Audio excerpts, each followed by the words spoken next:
I hope that they feel at least more confident in requesting a level of pay that is appropriate for their skill level, and everything. Where oftentimes, right, in the typical negotiation for salary, the company holds all the power, and they're waiting for the employee to speak or the candidate to speak first, and all that all dissolves. And so, while I don't think we're going to solve all of our problems with pay transparency laws, I hope that it at least gives all candidates of all classes and categories the same level of confidence in requesting a salary that is appropriate.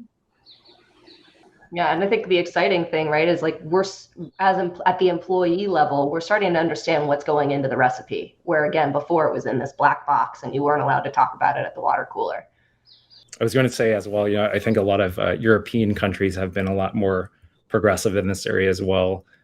So I think folks may have seen earlier this year in March, there was a pay transparency directive for the European Union that was passed, where employees, they can get information on their own salary, but they can also find out kind of what the average salary level is by gender, and categories of employees who are doing similar types of work.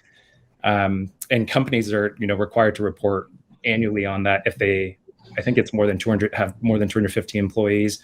And then the actual gap that they've identified where you have to conduct kind of a joint pay gap assessment is 5%. So when we were talking about what's considered a bad or a large pay gap, in the EU at least they're using 5% as that standard. So it'll be interesting, I think, to see how they measure the success of those programs. But I would say again, I would also say the cultures of these countries are very different too. So within European countries like Germany and even Norway, where you can find out information about employee salaries, they tend to be a lot more, I think, collectivist, versus here in the US, we tend to be more secretive and individualistic. So it's definitely a culture shift, I think, of moving from being more closed to open with the employee population.